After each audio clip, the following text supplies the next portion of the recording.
Hello fellow Star Wars fans, my name is Starrapter and welcome back to the channel. It's time for some big Star Wars revelations we got in the comics this week revolving around Luke Skywalker and finally finding that green crystal that he needs to construct his new lightsaber that we see in Return of the Jedi. So we're going to dive into that much more, but before we get started, make sure you go ahead, if you enjoyed this content especially, go ahead and subscribe to the channel and hit that bell icon. That way you'll never be missing another cool video like this one. So we're going to start off, of course, with Star Wars issue number 35, written by Charles Soule, with artwork by Madabek Musabekov. This one is called In the Clutches of Dr. Katua. So in this issue, last we left off, we have Luke who's trying to find another way of getting a Kyber crystal because his current lightsaber, which he had found at an High Republic temple, has gone on the fridge after being kind of semi-destroyed by the Nile killdroids in no space. So it leads him to Christophsis, where we know there's a lot of crystals, and he finds this girl that points in the direction of Dr. Kutua. So what's interesting about this Pantoran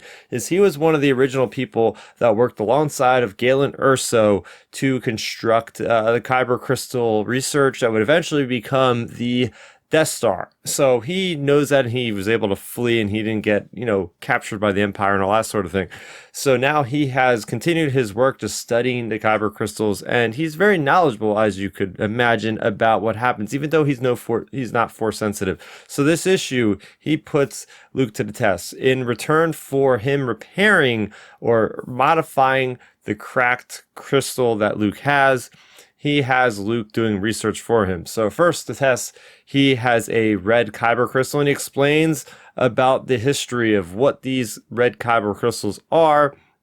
You have the Falinasi, who is actually one of the people that is there that got Luke there. This woman, she's actually a lineage of Falinasi, and they were able to basically heal the red Kyber crystals, because after the destruction of the Sith, this is all said in this comic book, the destruction of the Sith, there's all these red lightsabers around, red Kyber crystals. So the Falinasi were able to use the Force to kind of heal the wounds of the Kyber crystal. So we have Dr. Kota explaining to Luke that he has to sort of connect with the user of that red lightsaber crystal to undo the breaking of that Kyber. So he goes into this trance where he sees all these Sith, Eternal, and different people, and obviously he's not strong enough to kind of get through and get through this vision quest to heal that red Kyber crystal. So next up, he is given a clear Kyber crystal, and in doing so, he just is told to just connect with it, see what would happen. That's what Dr. Kuta says.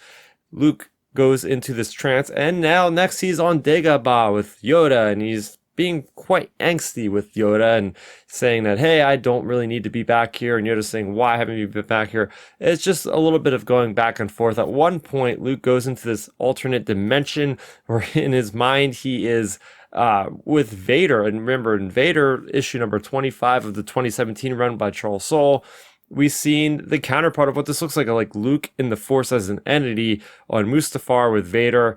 It's very trippy, very interesting.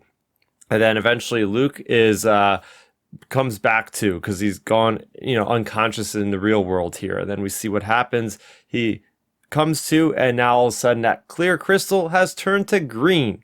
So yes, he has been able to turn that green, and then he decides, once he gets his lightsaber that's now fixed, his yellow lightsaber that's fixed by Dr. Kota, he says, okay, I'm out of here, and Dr. Kota says, okay, you could take the red and the green crystals. So now he has both that red crystal to try to work on to undo the bleeding of that crystal, and then he has the green crystal. So it's interesting to see where this storyline is going to pay off. But yeah, I think that was a really cool way. Hopefully, we don't know for sure if this is going to be the green Kyber crystal that goes into his new lightsaber we see in Return of the Jedi.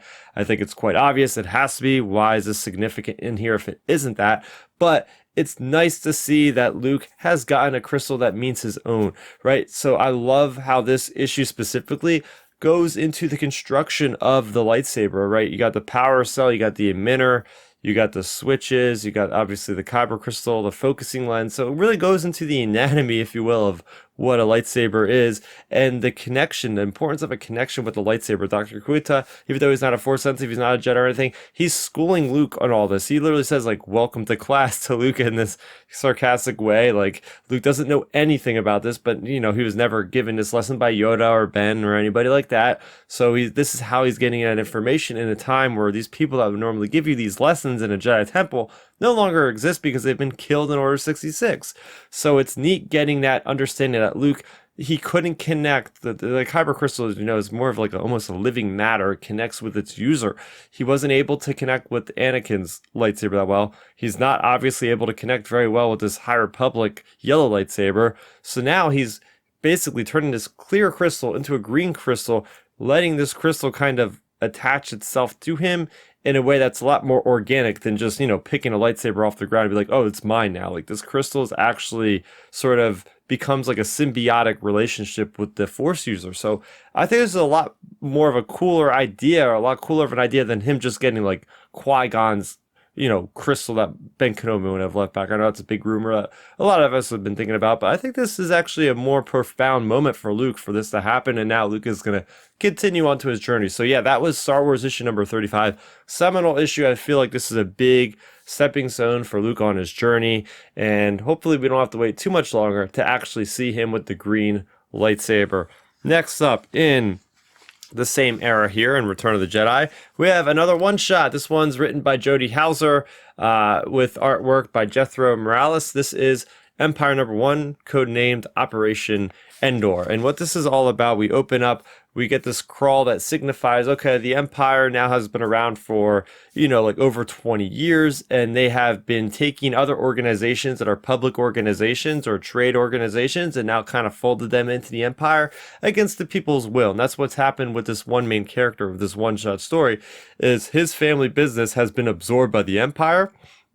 And now the Empire wants his specific help on communications to basically go to Endor, and he doesn't know what he's doing on Endor. He's trying to be very friendly to all the different military there, and they're all being very, you know, they're all jerks to him, kind of bullying him a little bit. And he's trying his best to assimilate into that culture, and it's just not working. It's just not working. He's very bored with what he does, and one day he decides, hey, I'm going to kind of look more into what's going on here. And he accidentally stumbles upon that this whole thing on Endor was built around the construction of the Death Star 2 and protecting that. And obviously, he wasn't supposed to know that information. And his trusty little droid that he's had throughout this issue basically alerts the Imperials, even though he says, oh, don't tell anybody, that this droid eventually gets him. And then the next thing you know, he's seated in front of an ISB agent. And you know that's never a good thing if you're sitting into the guys sitting across from somebody in the white jacket, because that means you're going to be investigated, and it's not going to probably end well. And unfortunately, it does not end well for this character.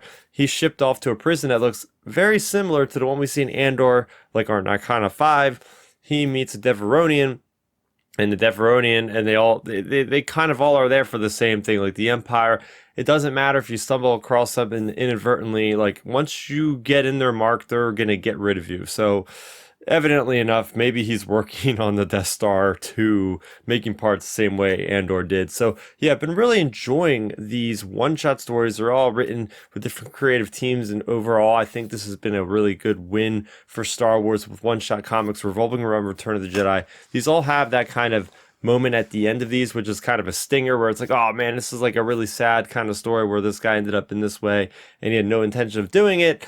But you get to see the wider world, and this guy probably will join the rebellion if he gets broken out of there in the next couple months, or however long it will be to then. But yeah, this was another great issue. And finally, from Marvel, we have one final one, and this is going back to the Clone Wars. This is Yoda issue number 8, Size Matters Not, Part 2, The Fords. This is written, of course, by Mark Guggenheim with artwork by Alessandro Miracolo. And this one is that team-up battle between Anakin and Yoda. They have discovered that there's going to be these Megadroids created, and they have gone to investigate, and that is where we end up. We have a bunch of clone trooper regiments that join them, and they are getting picked off left and right. Yoda says the moral of the story of this one is, it doesn't matter how big your army is, it matters more or less what your tactics are. You can do a lot with 2 people, as we see, because their entire clone force gets wiped out, and it's up to Anakin and Yoda to survive. They get into this installation, and they think they succeed in their mission when they destroy and they detonate this place. But one of the Megadroids gets out, and that's where we have the big cliffhanger going into issue number 9. So what I like about this issue, it's very funny, very humor induced, and very, you have Anakin simply imitating Yoda. And then Yoda is saying, "Hey, that's not a good imitation." But then Yoda later on in the issue tries to imitate Anakin. Anakin's like, "Okay, I gotta admit that's actually pretty good." There's a lot of fun going back and forth, and that's that Saturday morning kind of cartoon vibe you get from this, but also a lot more mature when you have clone troopers dying in front of you and just a battlefield littered with corpses everywhere. So it is pretty dark, but I like those lighthearted moments, and overall I really like this era where we're dealing with the Clone Wars between Grievous and the last issue with Yoda, and now we're just seeing the ramifications of war and what it does and all that good stuff. So there you have it. That was Yoda issue number 8. We have just 2 more issues left of that maxi series. So for more on Star Wars, you're already in the right place. Go ahead and subscribe to the channel if you haven't already. I'm getting very close to my goal of 2,000 subscribers and would love for you guys to get me there and make me feel pretty happy about this whole thing.